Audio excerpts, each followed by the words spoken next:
ఇది సిబిఐకి అప్పగించాలా, ఎందుకంటే ఇన్ని అనుమానాలు ఉన్న తర్వాత ఇది ముందుకు కదలదు అనేది అర్థమైపోతోంది. ఇప్పటి వరకు ఛార్జ్ షీట్లు కూడా వేయట్లేదు అని అంటే, అందులోనూ చంద్రబాబు నాయుడు గారు ముఖ్యమంత్రిగా ప్రమాణ స్వీకారం చేసిన తరువాత ఈ సిట్ కార్యాలయానికి కూడా తాళాలు వేశారని ఒక మాట వినిపించింది. సో ఇవి ఎలాగూ కదలవు. దీన్ని సిబిఐకి అప్పగించాల్సిన అవసరం ఉంది. ఒకటి, ఎవరో ఒకరు కోర్టుకి వెళ్ళి సిబిఐకి అప్పగించండి అడగడం ఒకటి, లేదా చంద్రబాబు నాయుడు గారే ముందుకు వచ్చి ఎస్ నేను సిబిఐకి ఇవ్వాలనుకుంటున్నాను. రెండోది జరగదు కానీ సార్, మీరు అనవసరంగా అత్యాసపోకండి. ఎందుకంటే అన్నిటికీ అడుగుతారు కదా ఆయన, అడగరండి. మీరు మిగతా విషయాలు ఆయన విషయాల్లో మిగతా విషయాల్లో ప్రతిదానికి సిబిఐకి ఇవ్వాలని అడుగుతారు కదా. అందుకే సార్ తను ఏ తప్పు లేకపోతే సిబిఐ ఎంక్వైరీకి అడుగుతున్నాను, దీనిపైన పూర్తిగా సిబిఐ ఎంక్వైరీకి వెళ్ళిపోతే బెటర్ అని చెప్పొచ్చు కదా. ధర్మం మీరు పాటించండి, నేను పాటిస్తానో లేదో మీరు నన్ను అడగద్దు. ఇది ఆయన సమాధానం, మీరు గుర్తుంచుకోండి.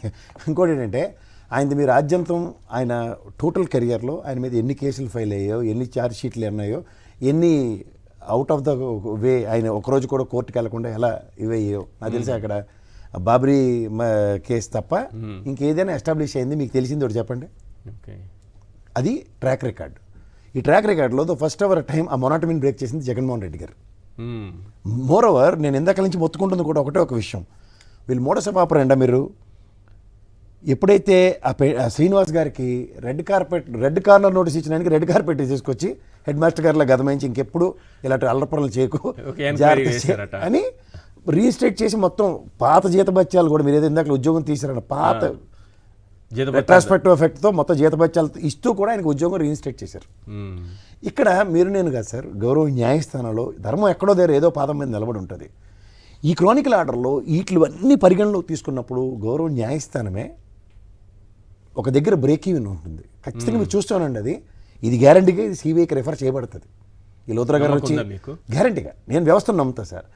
నమ్మచ్చు సార్. ఇప్పుడు నేను ఒకటే విషయం చెప్తా సార్, కానీ ఏదో చెప్తారు కదా కొత్త వైద్యుడి కన్నా పాత రోగి మీద అని, అట్లా మీరు కొత్త వైద్యుడిలాగా ఇది జరుగుతుందని మీరు అంటున్నారు, కానీ అక్కడ ఉన్నది దానిపైన పూర్తి స్థాయిలో పట్టున్న వ్యక్తి.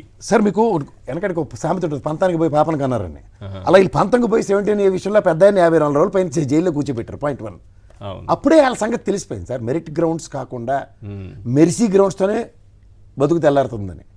సో సబ్సిక్వెంట్ డెవలప్మెంట్స్లో మీరు ఈ రోజుకి కూడా చూసుకుంటే దానిపైన ఎన్నాళ్ళు వీళ్ళు పోలీస్ వ్యవస్థ వీళ్ళ దగ్గర ఉంది కాబట్టి హ్యాపీ ఛార్జ్ షీట్ ఫైల్ చేయకుండా ఉంటారు.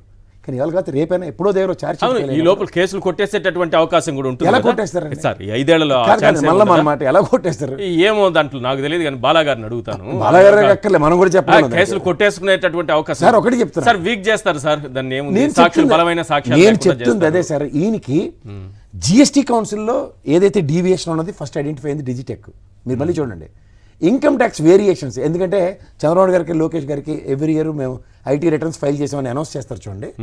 ఇన్కమ్ ట్యాక్స్ డిపార్ట్మెంట్ కూడా ఈ ఫిజికల్ మనీ ట్రాన్సాక్షన్ని ఐడెంటిఫై చేసి నోటీస్ ఇచ్చింది. మీరు ఇది గమనించండి. ఇది కాక ఎన్ఫోర్స్మెంట్ డైరెక్టరీ ఆస్తులు జప్తు చేసి ఇది అన్యాక్రాంతంగా వచ్చిన డబ్బులు అంటే it is been identified from AP treasury. Okay.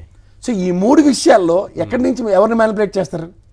నీకు వీళ్ళందరికీ ఇంకోటి అసలే కొనుక్కునక్కంటే దాని మీద తాటిబండి పడినట్టు ఇది ఎవరో ఈ స్కిల్ డెవలప్మెంట్ బోర్డులో ఎవడో తప్పు చేశాడు ఒకరిని వీళ్ళు సినిమాలో చూడండి, హీరో హీరోయిన్ గుద్దేస్తే వెళ్ళి డ్రైవర్ని చిరంజీవి గారిని చూడండి గ్యాంగ్ లీడర్ సినిమాలో లోపల చేయాలి. అలా కుదరదు, ఎందుకంటే బోర్డు కాన్స్టిట్యూట్ కాకమునిపే ఈ financial irregularity has taken place in respect to AP. ఉండదు సార్, అన్ని ఆధారాలు ఉన్నాయి. అక్టోబర్లో కూడా సిమెన్స్ కంపెనీ మాజీ ఎండి సుమన్ బోస్ ఎవరో ఉన్నారు, ఆయన ఆస్తులు, డిజైన్ టెక్ సంబంధించినటువంటి ఆస్తులు ఇవన్నీ కూడా ఈడీ అటాచ్ చేసింది. ఇప్పటికే అక్కడ సిమెన్స్ కంపెనీకి ఎక్స్ఎండీగా ఉన్న వ్యక్తిని, డిజైన్ టెక్ ఎండీని, ఇంకొకరిని, ఇట్లా ఒక 4-5 ఈడీ అరెస్ట్ చేసింది. ఎక్కడ వీళ్ళందరూ చివర్లో ఉన్నారు అంటే ఇక్కడ నుంచి ఈ స్థాయిలో నుంచి కిందికి వస్తే చివర్లో ఉన్న పేర్లు ఇవి. అవును, మరి మొదటి వరకు ఇప్పటి వరకు రాలేదు. ఈడీ వస్తుందా?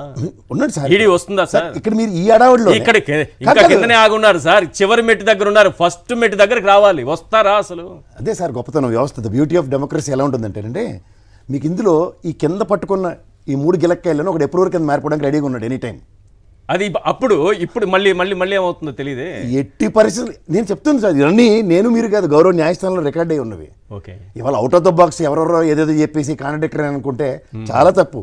ఇవాళ గౌరవ న్యాయస్థానం నిఘాలు పెట్టడం ద్వారా, ఛార్జ్ షీట్ ఆలస్యం చేయడం ద్వారా, లోద్రాని బరిలోకి దింపడం ద్వారా, పోలీసులకు లోద్రా ఏం జరగదంటారు. లోద్రా మొదటి రోజు నుంచి కోతకెళ్తానే ఉన్నాడు. 54 రోజులు అరెస్ట్ నిర్వహించగలిగాడా? గౌరవ సుప్రీంకోర్టులో ఛాలెంజ్ చేశాడు 17A వర్తించదని, స్క్వాష్ చేయండి అని. ఏమైనా అవ్వగలిగిందా? ఇవన్నీ మీరు గమనించండి సార్ రాజ్యాంగం. ఇవాళ మీకు ఒకటే గుర్తుంచుకోండి, మహా అయితే ఇందాక చెప్పినట్టు బీయింగ్ ఏ స్టేట్ హైయెస్ట్ అథారిటీగా కొన్నాళ్ళు నియంత్రించవచ్చు. ఓకే, బట్ ఇవన్నీ 30 దాడి వెనక నుంచి జరుగుతున్నప్పుడు మీరేం చేయగలుగుతారు? రైట్. ఎన్ఫోర్స్మెంట్ డైరెక్టరీని how can being a chief minister how can influence? గతంలో జయలలిత గారు కానీ లేదంటే మరి మధు ఎందుకు కూడా కానీ నేను అదే అంటున్నాను సార్, ఇంకా చివరి మెట్టు దగ్గరే ఈడ ఎందుకు ఉంది? ఒక చివరి మెట్టుకే ఇంత 4 ప్రపంచం ఏళ్ళు, ఉంటే 4 సార్ పై మెట్టుకు వస్తే ఏమవుతుందో ఆలోచించండి ఒకసారి. వస్తుందా అన్నాడు. ఎందుకు రా sir? Everyday is not Sunday sir. మనకి మన కొలీజియన్ సిస్టమ్ లేదు. ఎన్వి రమణ గారి ధర్మం అని రిక్రూట్మెంట్ సెంటర్ బాగా ఓపెన్ చేశారు, బ్రహ్మాండం జడ్జిల్ని కొలీజియంలో తీసుకోగలిగారు. అంత మునుపు దాకా రిక్రూట్మెంటే లేదు కదా. సో ఇప్పుడు వ్యవస్థ ఎక్కడో దగ్గర ఎలాగోలా నిద్రలేచి పనిచేస్తుంది. మనం ఏమనుకుంటాం అంటే స్తబ్దంగా ఉంది, ఏం జరగట్లేదు అనుకుంటాం. కానీ తదనంతరం ఇప్పుడు ఎవరో దగ్గర సార్ జగన్మోహన్ రెడ్డి గారి కేసే మాట్లాడదాం ఒకసారి. ఇన్నాళ్ళు అందరూ గొల్లి పెడుతున్నారు, డిశ్చార్జ్ పిటిషన్ వాళ్ళకి తీయలేకపోతున్నారు వాళ్ళు. జగన్మోహన్ రెడ్డి గారి మీద ఇవన్నీ డిశ్చార్జ్ పిటిషన్లే ఉన్నాయి. వీళ్ళు ఏం చెప్తున్నారు ఈ బొగోని ఛానళ్ళు? గొల్లి రోజును వాళ్ళకి కడుపు మంట ఎలా ఉందంటే మీ దగ్గర డిబేట్ పెట్టగానే అలా కూర్చుంటారు తెల్లారేసరికల్లా డైపర్లు వేసుకుని. ఎలాగైనా సరే అరెస్ట్ చేసేయాలి, ఎవరినో లోపల పెట్టేయాలి, లేదా నిద్ర పట్టట్లేదు వాళ్ళకి. కానీ అది కాదు కదా. కానీ చట్టం దాని పని అది చేసుకుంటూనే వెళ్తుంది. ఇప్పుడు ఈ సోషల్ మీడియాల మీద ఇన్ని కేసులు పెట్టారు, ఎన్ఐఏ కేసు వర్తిస్తుందో లేదో గౌరవ సుప్రీంకోర్టు హైకోర్టు ఇంత గడ్డెట్టి పంపించింది. ఇవన్నీ జరుగుతాయి సార్. మనం ఏంటంటే మనకి వ్యవస్థ మీద నమ్మకం ఉండాలి, కొన్నాళ్ళు పేషెన్స్ ఉండాలి. ఖచ్చితంగా ఏదో ఒకటి అవుతుంది. ఈ లోతులాటోడు మళ్ళీ వచ్చాడంటేనే ఏమి జరగదని ఖచ్చితంగా రాసుకుని పెట్టుకోండి. రైట్. ఎందుకంటే ఇంత ఏమి కాదని విషయం ఎన్నోసార్లు వాదించి చెప్పాను. రైట్.